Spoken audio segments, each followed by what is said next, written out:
आपको मालूम नहीं है, आपने जो अपने घर में पेट पाला हुआ है, यकीनन आप उसकी केयर भी अच्छी कर रहे होंगे, उसकी ट्रेनिंग भी अच्छे कर रहे होंगे, लेकिन ये जो सारे गली मोहल्ले के आवारा कुत्ते हैं, ये लोगों के लिए अजाब बन रहे हैं।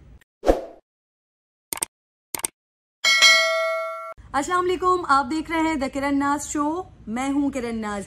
बहुत अरसे से चीखती चिल्लाती रही हूं, मैं भी, दीगर एंकर्स भी, कराची वाले, ओवरऑल इनफैक्ट सिंध वाले, कि जी कुत्ता मार मुहिम क्यों नहीं होती यहाँ पर। इस हद तक कुत्ते बढ़ गए हैं, हर जगह कुत्ते ही कुत्ते हैं, क्यों नहीं कुत्तों को मारा जाता। तो एक परसेप्शन फिर ये भी हमारे सामने आता है कि जी आसफा भुट्टो को पसंद नहीं है कि कुत्तों को मारा जाए। उन्होंने एक दफा 2016 में कैंपेन शुरू हुई थी, उन्होंने ट्वीट किया था कि ये क्या हैवानियत है, कुछ इस तरह का ट्वीट किया था। और उसके बाद से जो सिंध हुकूमत ने कुत्ता मार मुहिम रोकी, फिर दोबारा हुई नहीं। फिर उसके बाद हो ये गया शहर का हाल कि जी हर गली में लोगों से ज्यादा कुत्ते दिखाई देते हैं, पूरे पूरे खानदान जत्थे के जत्थे आबाद हैं जी कुत्तों के। लेकिन मजाल है कि सिंध हुकूमत के कान पे कोई जू भी रेंगे। फिर ये हुआ कि बहुत सारे पैदर पे केसेस आना शुरू हो गए। कहीं किसी 4 साल की बच्ची को काट लिया, कहीं किसी 5 साल के बच्चे को काट लिया, कहीं कोई बच्चा कुत्ते के काटने की वजह से तड़प तड़प कर मर गया, कहीं कोई छोटा सा मासूम बच्चा, उसको कुत्तों ने भंबोड़ कर रख दिया। और फिर उसके बाद जब ये 4-5 साल तक, 4 से 5 साल कोई छोटी बात नहीं होती, 4 से 5 साल, 2016 से मैं आपको बता रही हूँ, 2016 से लेकर 2021 के आगाज तक हम तमाम लोग और वो तमाम पेरेंट्स जिनके बच्चे कुत्तों का शिकार हो गए, जिनके प्यारे कुत्तों का शिकार हो गए, वो चीखते चिल्लाते रहे कि भाई कुछ कर लें, कुछ कर लें, कुछ कर लें। तो फिर फाइनली सिंध हुकूमत की जानिब से आ गया फैसला, कुत्तों के मारने की बात भी हो गई। फिर ये भी हो गया कि लोगों को कुछ 108 रुपए का इनाम भी दिया जाएगा कुत्ते मार दिए तो। उसके बाद जो मैंने मजे की चीज देखी, जिसपे मुझे लगा कि भाई कहाँ रहते हैं ये लोग, जहां से निकल के आ जाते हैं, तो इनके लिए थोड़ी सी बात करनी चाहिए। बड़ी इंटरेस्टिंग चीज थी। 2 दिन पहले सिविल सोसाइटी के नाम पर बर्गर लोग जो हैं वो निकले घरों से बाहर, अपने पैट्स उन्होंने उठाए हुए थे, क्यूट क्यूट से डॉगीज, और उनको उठाकर ये इसके ऊपर इन्होंने एहतजाज शुरू कर दिया कि कुत्तों को मारा जा रहा है। ऐसी ऐसी फुटेजेस और ऐसी ऐसी वीडियोस हमारे सामने आई। कहीं पर बेचारी माँ है, उसके बच्चे फीड कर रहे हैं और वो पड़ी हुई है, उसको मार दिया है। इसी तरह से बहुत सारे कुत्ते कहीं किसी सड़क पे पड़े हुए तड़प रहे हैं, कहीं पर कोई पड़े हुए तड़प रहे हैं। भाई जानवरों का दर्द हर इंसान को है। जो इंसान इंसानियत रखता है वो जानवर का दर्द रखता है। लेकिन एक जगह पर अगर आपके पास ऑप्शन हो इंसानियत बचाने का या जानवरों को बचाने का, तो क्या ऑप्शन चूज किया जाएगा?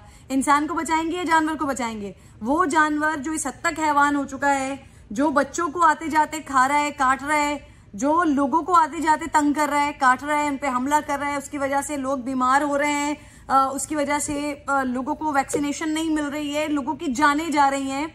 लेकिन जी ये सिविल सोसाइटी, बर्गर सोसाइटी हमारी निकली है और उन्होंने एहतजाज शुरू कर दिया है। तो जनाबे वाला, मैंने बड़ी गौर से ना वो वीडियोस, इनफैक्ट समर टीवी ने ही इस पर रिपोर्ट की थी, मैंने वही रिपोर्ट देखी थी। मैंने गौर से वो लोगों को देखा है, उनके चेहरों को देखा है और जांचने की कोशिश की है कि ये इनका ताल्लुक कहाँ से है। इसलिए खुदा न खास्ता मैं ये तकसीम वाली बंदी नहीं हूं कि मैं ये सोचूं कि ये यहाँ पुल के इस पार रहता है, ये उस पार रहता है। मैंने इसलिए उनको गौर से देखा, उन तमाम चेहरों को गौर से देखा, सिविल सोसाइटी जो बाहर निकली हुई थी, जरा मुझे पता चले कि इनका आमना सामना कुत्तों से होता भी है या नहीं होता। कि ये जो एहतजाज करने निकल आए हैं अपने पैट्स लेकर, जिनके घरों में कुत्ते जिन्होंने पाले हुए हैं, मैंने जब बड़े गौर से देखा तो मुझे पता चला कि वो उन पॉश एरिया से निकल कर आए हुए, अपने कुत्तों को उठाए हुए वो लोग हैं कि जो अपने घर से गाड़ी में बैठ के निकलते हैं, किसी भी जगह पर जाते हैं, दरवाजा खुलता है, गाड़ी से उतरते हैं, ग्रोसरी करते हैं, शॉपिंग करते हैं, लोगों के साथ पार्टीज करते हैं, कहीं भी जाते हैं, यूनिवर्सिटी जाते हैं, कॉलेज जाते हैं, मस्जिद जाते हैं, गाड़ी में बैठते हैं, घर से वहां जाके गाड़ी से उतरते हैं जनाबे वाला, और फिर उसके बाद अपना काम करते हैं और फिर उसके बाद वहीं से गाड़ी में बैठ के वहीं से घर आ जाते हैं। ये जो कुत्ते के काटने के मसाइल हो रहे हैं ना, ये आप जैसे इलाकों में नहीं हो रहे। ये 500-500, 1,000 गज के बैंगलोर्स के बाहर नहीं हो रहे। वहां पर तो आपकी अपनी सोसाइटीज बनी हुई होती हैं, वहां पर लोग काम कर रहे होते हैं, वहां पर इस तरह की चीजें नहीं होती। जाती हूँ मैं DHA की तरफ, मुझे नहीं दिखाई देते वहां पे कुत्ते। मैं जाती हूँ बड़े पॉश एरियाज में, वहां पर मुझे नहीं दिखाई देते कुत्ते। ये जो कुत्ते दिखाई देते हैं ना, औरंगी टाउन, लियारी, कोरंगी, लांढी, कायदाबाद, मलीर, फिर इस तरफ आप आ जाइए, यहाँ पर ये सारा खारा दर, मीठा दर, पाकिस्तान चौक, ये सारे एरियाज में आप आ जाइए, केमाड़ी, यहाँ पर आपको कुत्तों की बहुतायत दिखेगी।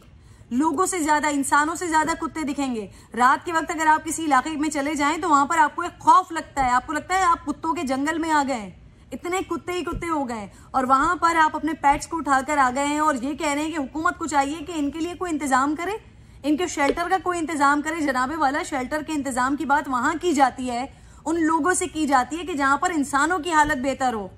यहां पर अगर आप निकल के देखें, आप अपने पेट के साथ अपनी ड्राइंग रूम में बैठते हैं, आपको मालूम नहीं है कि बाहर लोगों की हालत क्या है। अगर आप लोगों के पास जाएं, बाहर निकलें, आप देखें कि वो मुल्क, वो इलाका, वो सिंध के जहां पर लोगों के घरों में खाने को नहीं है, पहनने को लोगों के जिस्मों पर कपड़ा नहीं है, वो बच्चे लागत सी हालत में जब अपने घरों से बाहर निकलते हैं, जिनके पास ना मोबाइल फोन है, ना टीवी है, ना कोई और एक्टिविटी है, उनके पास, बेचारों के पास है यही कि वो छोटे छोटे से बच्चे हैं, कुछ 5-6 मिलके जमीन में छोटा सा गड्ढा खोद लेते हैं, थोड़े से पत्थर ले लेते हैं, उन्हीं को ही अपना खिलौना बना लेते हैं, वहीं पर पड़े हुए कोई टायर्स उनको उठा लेते हैं, वहीं पर ही कोई स्टिक पड़ी हुई होती है उसको उठा लेते हैं, टायर को हिला हिलाकर जो है वो खेलना शुरू कर देते हैं, उसको घुमा घुमा कर। इसी तरीके से वो पत्थर जो है वो उठाकर उसी को ही मार मार के उसको पिट्टू बारी वाला गेम बना लेते हैं, खेलना शुरू कर देते हैं। ये वो लोग हैं, जाकर देखें तो सही उनको, जिनके लिए आप कहते हैं कि भाई अगर कुत्ते काट रहे हैं तो बच्चों को घर से बाहर निकलने की क्या जरूरत है, खुदा का खौफ करें। जब लोगों की माली हालात का, जब लोगों की असल हालात का पता नहीं है, उनकी हालत का पता नहीं है, तो खुदा के लिए जो आसाइशें अल्लाह ताला ने आपको दी हुई है, मालिक उनमें और इजाफा करे। लेकिन लोगों के जख्मों पर ऐसे नमक न छिड़कें। आपको मालूम नहीं है, आपने जो अपने घर में पेट पाला हुआ है, यकीनन आप उसकी केयर भी अच्छी कर रहे होंगे, उसकी ट्रेनिंग भी अच्छे कर रहे होंगे, लेकिन ये जो सारे गली मोहल्ले के आवारा कुत्ते हैं, ये लोगों के लिए अजाब बन रहे हैं। हर चलते फिरते को तंग करते हैं, हर चलते फिरते को काटते हैं। खातून को मैंने देखा जिन्होंने कहा, उसी रिपोर्ट में जिसका मैं तस्करा कर रही हूं, उन्होंने कहा कि घर वालों को चाहिए कि वो अपने बच्चों को समझाएं कि कुत्तों को पत्थर ना मारें। जब आप कुत्तों को पत्थर मारेंगे तो वो आपको पलटकर काटेंगे, जब आप कुत्ते को पत्थर नहीं मारेंगे तो वो आपको पलटकर नहीं काटेंगे। ये लॉजिक आपकी सही होगी, लेकिन जहां जहां पर अभी ताजा केसेस हुए हैं या जिस हद तक कुत्तों की बहुतायत बढ़ चुकी है, वहां कहीं पर भी ऐसा नहीं है कि पहले कुत्ते को किसी ने मारा और फिर कुत्ते ने आकर कोई अटैक किया। बहुत सारी सोशल मीडिया पर वीडियोस भरी पड़ी हैं। अगर आपको ये पिक्चर्स दिखाई दे रही हैं कि जहां पर एक माँ पड़ी हुई है, उसके बच्चे फीड कर रहे हैं और उसको मार दिया है जहर देकर, जहां पर आपको ये दिखाई दे रहा है कि सड़क पर एक तड़पता हुआ कुत्ता पड़ा हुआ है, उसको मार दिया है, जहां पर आप लोग इस बात पर हो रहे हैं कि 6 करोड़ कुत्ते मार दिए कराची में या सिंध में, खुदा के लिए आप वो वीडियोस देखें कि किसी के माँ का लाल उसकी गोद में कैसे तड़प तड़प कर मरा है।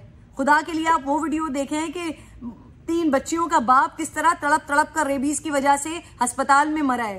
खुदा के लिए आप वो वीडियो देखें कि जहां पर एक 5 साल की आयशा नामी बच्ची को कुत्तों ने काटा, भंबोड़ कर रख दिया और उसके बाद उसकी डेथ हो गई। ये तमाम वीडियोस भी पड़ी हुई हैं सोशल मीडिया पर।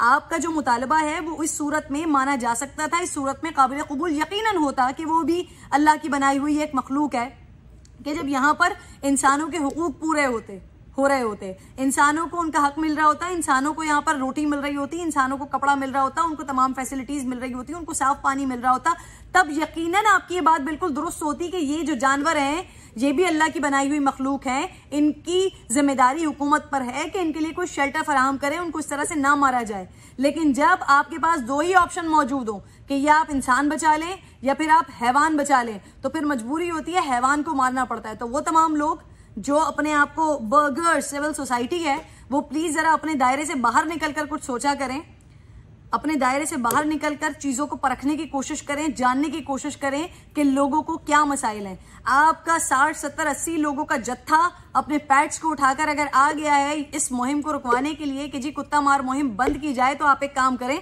आप लोगों के पास 500, 1000, 2,000 गज के बैंगलोज मौजूद हैं, थोड़ा सा हिस्सा मुख्तस करें, उठाएं 100 कुत्ते इलाके से और अपने घरों में रख लें और वहां पर जाके शेल्टर कर लें। हुकूमत के पास इंसानों को देने के लिए भी कुछ नहीं है, तो वो कुत्तों को कहां से कुछ देंगे या कुत्तों के लिए कहां से वो शेल्टर का बंदोबस्त करेंगे। तो खुदा के लिए भाई इस तरह के मशवरे जो है ना आप लोगों के, वो अपने पास रखिए। कुत्तों को हमारे शहर से, हमारे सिंध से खत्म होने दीजिए, वरना लोग ऐसे ही खत्म होते जाएंगे, मासूम बच्चे ऐसे ही कुत्ते के काटने से मरते जाएंगे और आप लोग अपने पेट्स उठाए एहतजाज करते जाएंगे कि जी कुत्तों को मत मारो।